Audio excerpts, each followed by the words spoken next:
계속 그렇게 했는데 어쨌든 저희가 좋은 성과를 계속 지속적으로 올려왔거든요. 네. 그러다 보니까 믿음이 계속 커져오게 된 거고, 시험 난이도는 2000년에 비하면 당연히 높아지지만 거기 맞춰서 아직까지는 이 방법이 쓸만하다? 를 아직까지도 믿고 있기 때문에 이 방법을 계속 고수를 하고 있는 거 아닌가 싶습니다. 그리고 두 번째 케이스는 네, 두 번째 케이스는 네. 이제 2010년도에 그러니까 그때 이제 저희가 가장 좋은 사업이라고 생각하는 것들 몇 개 추려놓은 것들이 있었습니다.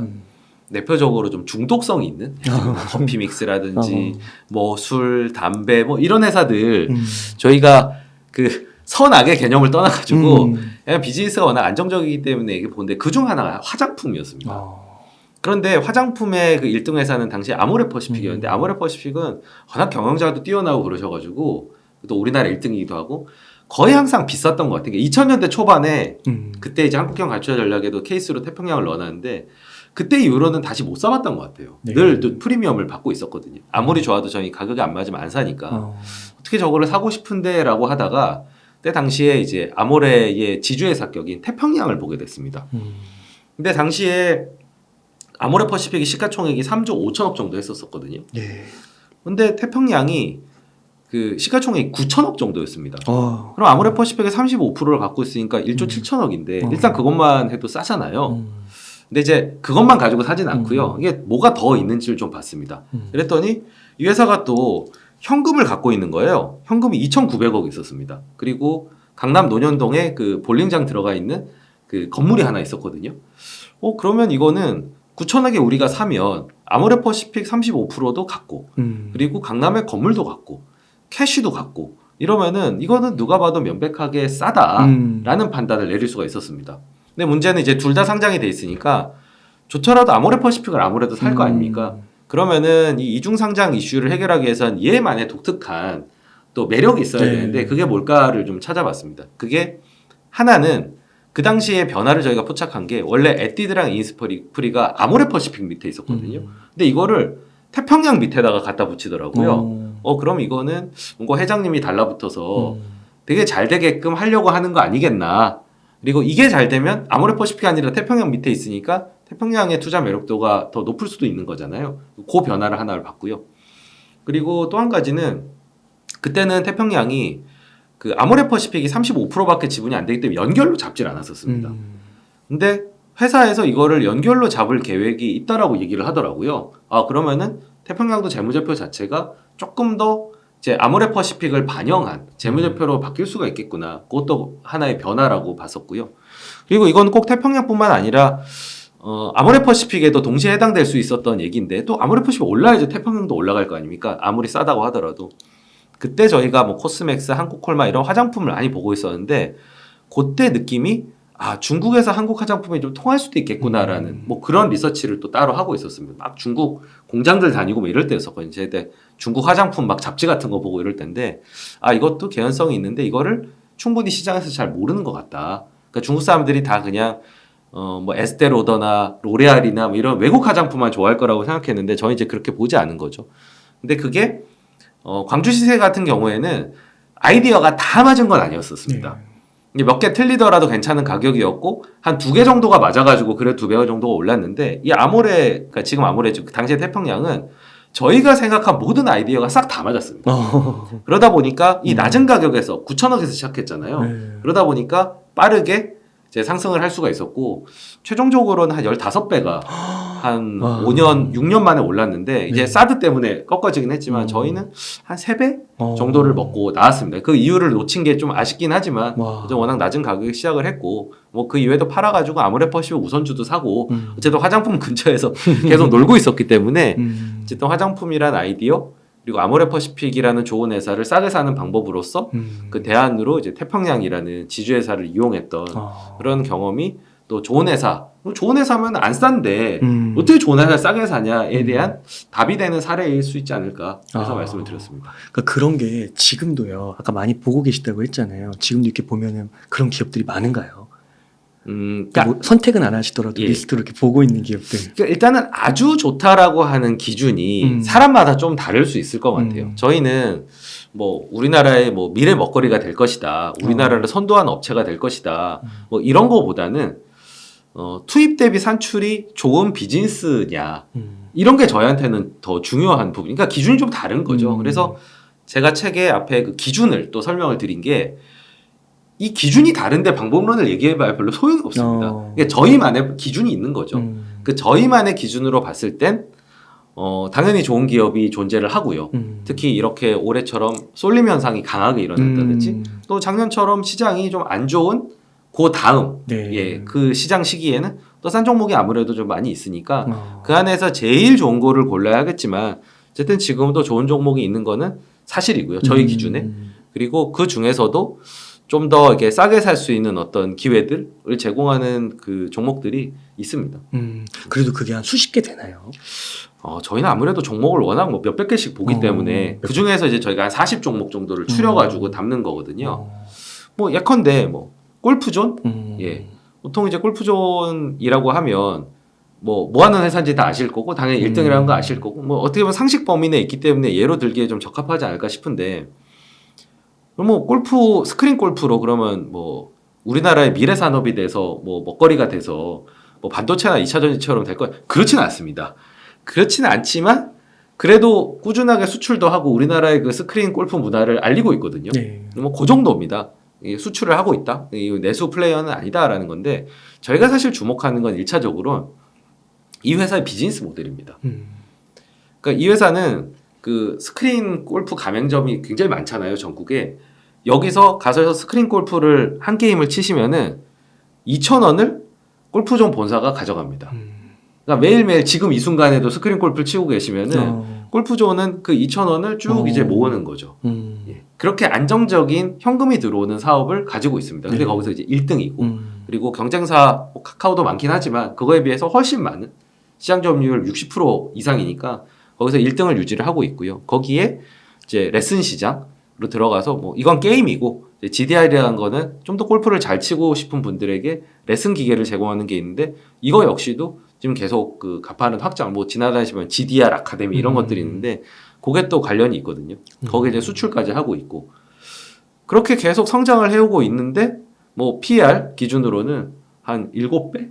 예, 정도니까, 저희는 이게 만약에 골프존이라는 회사가 그냥 프라이빗 에쿼티 펀드들이 거래하거나 M&A 시장에 나갔을 때, 과연 이 회사가 지금 이 정도의 시가총액을 받을까? 한 8천억 정도를? 제가 볼 때는 2조 가까이 받아도 크게 이상하지 않을 것 같거든요. 현금으로는 꾸준하고, 1등이고, 수출도 하고 있고, 여전히 성장도 하고 있고.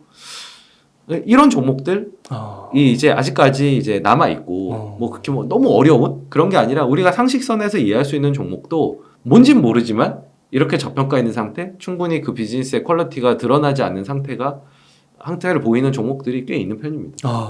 그럼 그 대표님께서 그리고 VIP 자산운용이 이런 철학을 좀 가지게 된 거는 혹시 뭐 과거에 뭔가 반도체나 뭐 네이버 카카오나 이런 기술주에 투자를 해본 경험이 있어서 그런 거에 뭐 시행착오 끝에 이렇게 오시게 된 건가요? 아니면은 이런 투자 스타일을 어떻게 해서 이렇게 형성하게 되신 건지? 네, 그러니까 이게 기질의 문제와 학습의 문제가 저는 두 개 다 작용을 하고 그리고 처음에 시작할 때 어떤 롤모델을 따랐느냐 혹은 그때 어떤 경험을 갖고 있느냐가 되게 이 사람의 투자 철학을 결정을 하는 것 같습니다. 근데 기질과 그리고 그 어린 시절의 경험 이런 걸로는 저는 그 강한 회사를 좋아합니다. 강한 회사? 예, 그러니까 저 대신 내가 사업을 창업을 하면 진짜 이 정도밖에 급이 안 되는 회사지만 이 주식이라는 매개를 통해서 이미 있는 회사 중에서 정말 좋은 회사. 그러니까 내가 그 식당을 차리면은 분식집 정도밖에 못 하는데 예를 들면 하동간에 주식이 상장이 돼 있다고 하면 내가 그 주식을 삼으로써 그 어마어마한 사업, 하동간이라는 정말 그 사람들 줄 세우고 가격 자기 마음대로 올리고 회전율도 높고 그런 사업에 동참할 수 있다는 게 제가 주식을 하는 이유였거든요. 이런 회사들에 제가 많이 끌려요. 그러니까 그런 회사들을 찾아다니는 거죠. 저 같은 경우에는. 그런데 그대로 한 성공적인 케이스가 있었고 워렌 버핏이라는 케이스가 있었고 그분의 책으로 처음에 공부를 했고 그대로 우리나라에서 농심, 동서 이런 걸 투자를 해봤는데 좋은 결과를 제가 얻게 된 거죠. 그래서 이제 이 방법으로 진화를 해 나간 거고요. 이제 김명국 대표 같은 경우에는 전형적인 바게인 헌터입니다. 뭐든지 싸게 사는 걸 좋아하고 리스크를 싫어하고. 그래서 이 친구는 이제 IMF 때 주식을 시작해서 그때 이제 다 거덜난 은행주 중에서 그래도 괜찮은 주택은행을 사서 단기에 뭐 3배 이렇게 그 처음에 그 경험이 있었기 때문에 그 책의 사례로 네, 이게 싼 종목 그리고 남들이 기피하는 업종에서 좋은 기업, 좋은 경영자를 고르면은 높은 이익을 달성할 수 있고 고사의 마음이 굉장히 편할 수도 있다는 이제 그런 경험을 갖고 있어서 각자 이제 가치 투자의 범주 안에서도 저는 좀 비즈니스 퀄리티를 중요하게 생각하고 김영욱 대표는 가격을 좀 중요하게 생각하고 근데 앞서 말씀드린 정의에 다 부합하는 그 철학 안에서 이런 방법론과 선호를 좀 반영을 하고 있거든요. 그래서 저는 뭐 그런 두 가지 기질적인 부분과 학습된 부분이 동시에 다 작용을 하는 결과로서 그리고 그 이후에 계속 이걸 했는데 또 처음에는 좀 되다가 나중에 안 되면 모르겠지만 계속 그렇게 했는데 어쨌든 저희가 좋은 성과를 계속 지속적으로 올려왔거든요. 네. 그러다 보니까 믿음이 계속 커져오게 된 거고 또 계속 하다 보니까 또 보는 안목이나 이런 게 좀 늘면서 또 시험 난이도는 2000년에 비하면 당연히 높아지지만 거기 맞춰서 아직까지는 이 방법이 쓸만하다? 를 아직까지도 믿고 있기 때문에 이 방법을 계속 고수를 하고 있는 거 아닌가 싶습니다. 그러니까 오늘 짧게지만 말씀을 들으면서 요즘 더 와닿는 게 그 요즘 장세를 보면은 이제 2차 전지 쪽으로 굉장한 쏠림이 있잖아요. 그리고 더 올라타야 될까 말아야 될까 이거 갖고 고민하고 퍼가 다 뭐 50, 100 이 정도 사이에서 이렇게 놀고 있어가지고 오늘 되게 말씀하시는 게 되게 새롭게 신선하게 다가오는 것 같아요. 사실 그게 이제 2차 전지나 이게 사람들을 흥분시키는 그런 이제 그 업종들이 늘 있습니다. 그게 이제 2010년부터 한 14년까지는 그러니까 2012년부터 한 15년까지는 화장품이었고요. 그러니까 저희가 2010년부터 2012년까지 모아놨던 아모레가 이제 정말 그 이후에 2013년 이후에 거의 광풍이었거든요. 그때 화장품이 광풍을 이루는 시기까지 이렇게 보게 됐는데 그때는 이런 자리에 나오면 저한테 화장품을 물어봤었고요. 돌아가면은 그것 또한 저희가 수익을 많이 올린 분야지만 2000대 중반에는 이제 조선주 그러니까 우리나라의 가장 자랑스러운 산업이면서 끊임없이 배가 필요할 거다. 또 그걸 거슬러 올라가면은 저희가 이제 음식료 업체들 되게 좋아하던 2000년대 초반에 네모 농심 동서 뭐 오뚜기 이런 얘기 할 때 그때는 또 이런 자리에서 대부분 나오는 거는 LCD 이 뚱뚱한 모니터가 다 얇아질 거라는 거에 대해서 당신 부정할 수 있어? 뭐 이런. 좀 부정 안 해요. 근데 저는 여기서 커질 건 알겠는데 누가 여기서 위너가 될지 그리고 이게 또 수요 공급에 따라서 왔다 갔다 하는 건 저는 좀 안정적인 사업을 좋아하고 이쪽이 많이 싼 것 같습니다. 다들 기대를 안 하시니까 늘 그런 입장인데 그게 계속 바뀌어왔거든요. 몇 년 전까지 바이오도 있었고 또 제가 재작년에 출연했을 때 그 메타버스를 그렇게 또 많이 물어보시고 요즘에는 또 뭐 AI 로봇 그리고 2차 전지 이렇게 물어보시더라고요. 항상 그 자리라는 게 있습니다. 사람들의 도파민을 좀 자극하는. 근데 저희가 그래서 안 본다는 의미는 화장품 봤다니까요. 조선 봤다니까요. 저 2019년부터 2차 전지만 보는 애널리스트가 내부에 있어요. 2차 전지 생각보다 많이 합니다.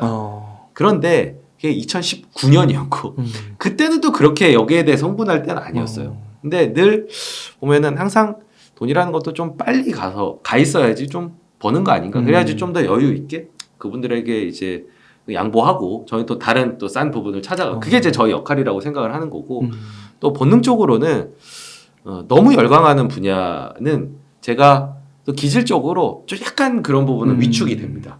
그래서 제 또 신조 중에 하나가 어린이날 에버랜드 가지 않고 높은 절벽에서 장난치지 않는다라는 또 너무 기대감이 과했던 상태에서 더 잘 되고 이런 것도 있었겠지만 예를 들면 네이버 이런 것들은 어떻게 보면 열광을 했지만 그걸 계속 입증하면서 잘 된 어떤 발레라고 볼 수 있을 것 같아요. 근데 뭐 메타버스부터 시작해서 과거의 어떤 조선주의 정점 그리고 신약 개발을 하던 바이오 이런 데를 보면은 사실 산업이 성장한다고 해서 모두가 성장하는 것도 아니고 LCD 산업이 부흥했지만 거기서 다 돈을 벌었던 것도 아니었고 그리고 결국엔 끝이 있었던 거예요. 저희가 투자했던 농심은 아직 라면을 팔고 있지만 그때 LCD를 만들었던 데는 그 지금 부품 제조를 못 하고 있는 상황이기도 하고요.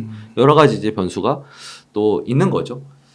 그 투자를 통해서 또 결과가 좋지 않았던 케이스를 또 보다 보니까 저 영역은 어찌 보면은 좀 더 눈치 빠르게 움직이는 분들, 기민하게 움직이는 분들 이런 분들에게 조금 더 맞는 거고 저희처럼 조금 더 분석은 그 치밀하게 하지만 좀 느긋하게 큰 이 사업에 대해서 걱정 없이 네. 그러면서도 좀 꾸준하게 성장할 수 있는 분야를 노리는 사람들의 그 영역은 또 좀 다른 곳에 좀 있는 거 아닌가. 예, 그런 생각입니다. 그거 되게 이걸 시청하시는 분들이 되게 한번 그 주의와 생각을 환기시킬 수 있을 것 같은 게, 이런 식으로 지금 이렇게 한쪽이 과열돼서 여기서 막 고민을 하고 하다가 뭐 미래는 알 수 없지만 자칫 또 여기서 진짜 네이버 카카오 막 절반 이상 빠지고 바이오도 쓰러지고 뭔가 이렇게 한번 또 급한 조정이 있고 회복이 또 안 될 수도 있잖아요. 그러니까 다양하게 고려를 하면서 그런 시나리오에 좀 대응을 해야 될 것 같은데, 이런 가치 투자의 관점을 알고 있다고 하면 한 번 더 생각하게 되지 않을까. 자신이 이런 기질을 갖고 있더라도. 그래서 저도 뭐 그런 투자를 해서 성공하시는 분들을 봤고요. 잘하시는 분들이 있어요. 근데 그게 다수까지는 아니더라는 겁니다. 왜냐하면 이렇게 눈치 빠르게 이렇게 좀 움직이고 이제 이게 또 미리 이런 어떤 테마를 좀 이렇게 미리 발견하시는 그런 재능을 가지신 분들은 좀 따로 있지 않나 싶거든요. 근데 제 경험은 만약에 뭐 식당 프랜차이즈를 오래 한 사람, 오래 전 주식을 이제 27년을 했으니까 만약에 27년 동안 음식 프랜차이즈 이제 요식업에 종사한 사람이라고 한번 생각을 해볼게요. 네. 그럼 그 사이에 뭐 찜닭 열풍도 있었고 대만 카스테라 열풍도 있었고 요즘에는 뭐 탕후루 뭐 이런 것도 있고요. 뭐 버블티도 있었고 그런 걸 이렇게 쭉 경험한 사람 입장에서 보면 뭔가 내년이나 내후년에도 외식업에 뭔가 핫한 트렌드로 나오는 게 있겠죠. 네. 그거를 많이들 또 저거를 하면은 내가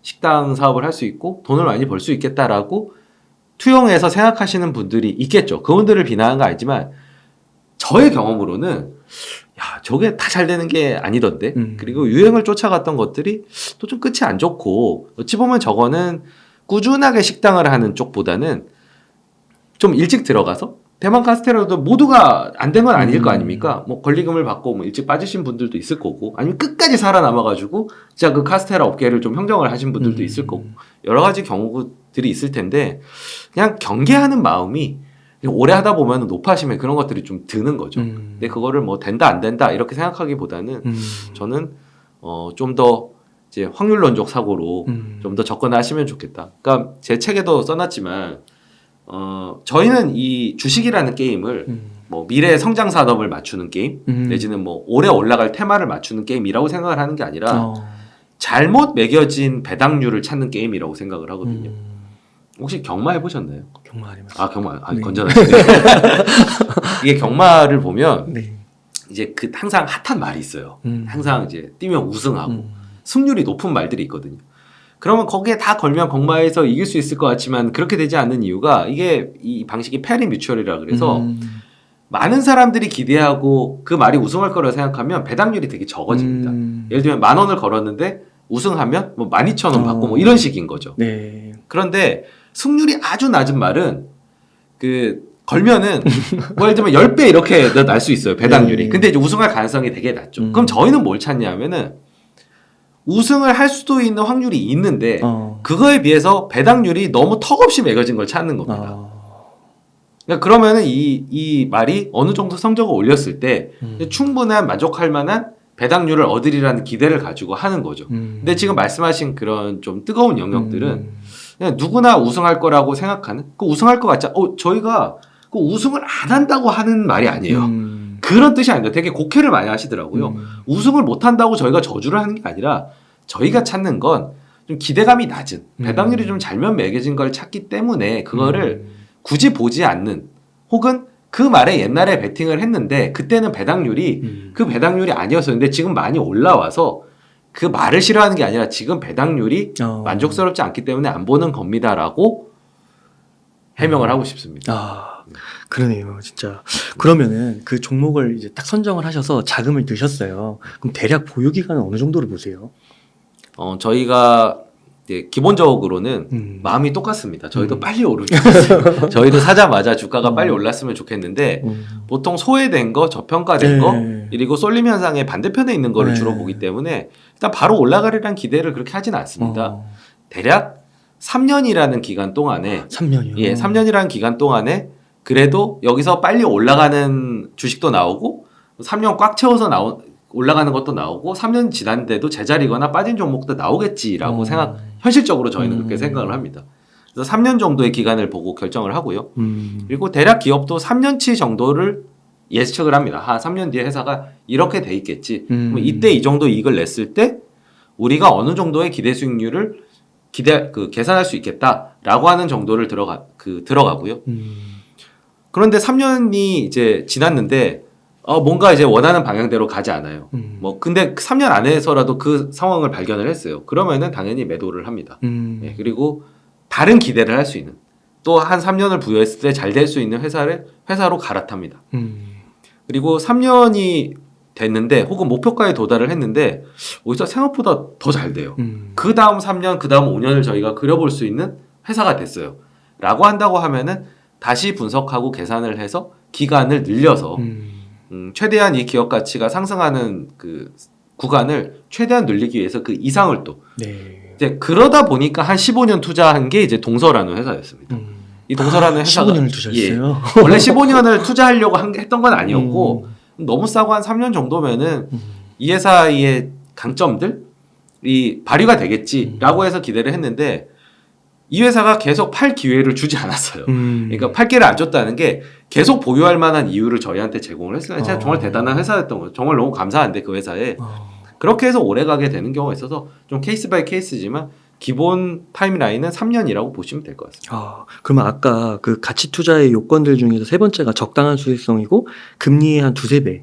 그러면은 3배라고 하면 지금 5%라고 하면은 대략 한 45%, 50% 3년에 한 요 정도 하면은 그래도 기본은 했다 이런 거. 25%를 복리로 하면 이제 3년 동안에 2배가 됩니다. 네, 그러니까 3년에 2배라고 하면 우리가 연간 복리로 25%를 기대한다는 의미거든요. 물론 25, 25는 아니겠지만 기본적으로 복리 개념이에요. 달리 개념이 아니고요. 그러니까 25%가 필요한 거고요. 금리의 3배면 15%. 근데 그거는 전체 수익률이고요. 예, 네. 이제 개별 수익률. 그러니까 그렇게 기대를 하고 들어가시는 거예요? 왜냐하면 그 중에서 안 오른 것도 있을 거고, 그러니까 저희가 보이그룹이나 걸그룹을 짤 때 모두가 아이유가 될 거라고 생각하고 짜는 게 아니라 좀 크게 잘 되는 애들도 있고 평범한 애들, 평타 치는 애들도 있고 잘 안 되는 애들도 있잖아요. 근데 전체 그룹은 제일 잘 되는 애 기준으로 하면 요 정도가 되는 게 현실이거든요. 그러니까 포트폴리오의 목표 수익률은 8에서 12%입니다.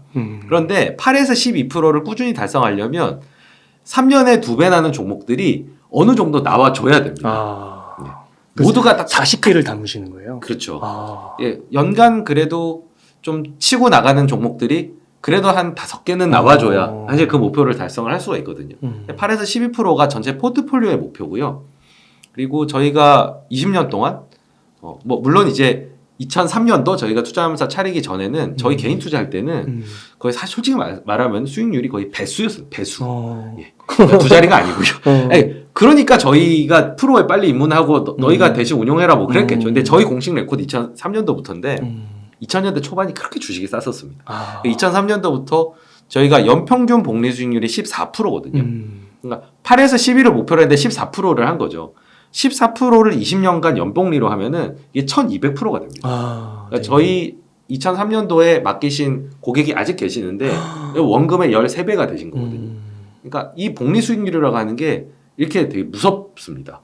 그러니까 저희는 이제 연평균 복리 수익률로 목표를 잡고 개별 종목에 부여하는 또 목표 수익률이 있고 그 기간을 이제 3년 정도로 상정하고 그리고 한 3년 정도 보유할 생각, 그 이상을 보유할 생각으로 가치투자의 정의에 나오는 철저한 분석을 수행을 하는 거죠. 그러니까 처음부터 그냥 짧게 연애하고 말 거야 라는 태도는 아니고요. 어떻게 될지 모르죠. 사실 사람 일이 뭐 이혼할 수도 있고 그건 모르지만 기본적으로는 좀 결혼하는 마음으로 이 사람에 대해서 알아본다 라는 태도를 또 견지하는 데 있어서 장기 투자가 중요합니다. 근데 장기 투자 자체는 그 목표가 아니고요. 목적이 아니고요. 교조주의적으로 흐를 필요는 없고요. 그냥 장기 투자는 수단입니다. 긴 시간이 주어져야 시장과의 협상에서 우리가 원할 때만 주식을 사고 원할 때 팔 수 있는 거. 시간을 너무 짧게 하면은 협상력이 떨어져요. 모든 일이 다 마찬가지지만 그런 면도 있고 그리고 철저한 분석을 위해서는 또 기간을 넓게 잡아야 되고 그리고 저희 같은 경우는 운용 규모가 크기 때문에 한번 포지션을 잡으면 이렇게 쉽게 움직이기도 쉽지 않거든요. 그러시겠네요. 예, 그것까지도 감안해서 운용을 해야 됩니다. 장기 투자 자체는 이제 수단입니다. 그러시군요. 그러니까 지금 말씀해 주시는 그런 철학에 의해서 투자를 해서 성과를 내셨다는 게 그냥 딱 정리가 되는 것 같은데요. 그러면은 또 한 가지 좀 궁금한 게 그 미래 성장성을 뭐 2차 전지나 반도체나 이런 정도가 아니라고 하면요. 혹시 배당, 그 성장을 안 하는 기업들은 배당을 좀 해야 되잖아요. 배당도 좀 중요하게 여기시나요? 배당이 저희 주요 전략 중에 하나고요. 아, 저희가 목표로 하는, 그러니까 정말 저희한테 이 도파민이 쫙 나오는 어떤 종목을 찾았을 때 딱 그런데 네. 한마디로 딱 표현하면은 이 바둑용어로 쓰는 꽃놀이패입니다. 그러니까 이래도 좋고 저래도 좋다. 그러니까 아까 광주 신세계, 아모레지 이런 것들이 딱 그런 거였었거든요. 꽃놀이패를 좋아하는데 꽃놀이패를 가장 잘 설명해주는 방식이 고배당 투자입니다. 그러니까 예를 들면 배당 수익률이 한 5%가 나오는 종목이다라고 하면은 주가가 빠지면 배당 수익률이 올라갑니다. 6%, 7% 이렇게 되냐면 더 살 수 있는 거죠. 내가 원래 5% 기대했는데 6%, 7%가 되니까. 그리고 주가가 올라가면은 땡큐죠, 그거는. 당연히 올라가야 좋은 거니까요. 그럼 팔 수도 있는 거고. 근데 주가가 안 오르면 그냥 5% 배당을 받으면 됩니다. 그러니까 이게 전형적인 꽃놀이패가 나올 수 있는 방식이 고배당이거든요. 네. 그리고 배당을 꼭 뭐 정체된 회사들만 주는 건 아니고요. 성장하는 회사들도 적당한 이제 배당을 주는데 그 배당을 준다는 거에 많은 함의를 담고 있습니다. 배당을 줄 수 있다는 건 기본적으로 이 회사가 진짜 돈을 벌어들이고 있다는 뜻이고요. 그래야 현금으로 배당을 줄 수 있는 거니까요. 그리고 배당을 줄 만큼 이 경영자들이 주주를 또 배려한다는 뜻이기도 하고요. 그리고 이 회사가 그렇게 배당을 주더라도 차후 성장을, 사업을 이어갈 수 있는 그런 비즈니스 모델을 가지고 있다. 네. 맨날 벌어가지고 나 매장 인테리어에 재투자해야 되고 이러면은 사실 주주한테 현금으로 돌려줄 게 없는데 그런 비즈니스는 아니구나. 이런 여러 가지 신호를 주기 때문에 저는 뭐 저희도 주요 전략으로 쓰지만 특히나 주식을 처음 하시는 분들이 이 배당주로 접근을 하시면은 큰 노력을 들이지 않고 비교적 편안하게 만족할 만한 수익률을 뭐 금리 이상의 수익률을 얻을 수 있는데 좋은 방법이라고 저는 적극적으로 추천을 드립니다.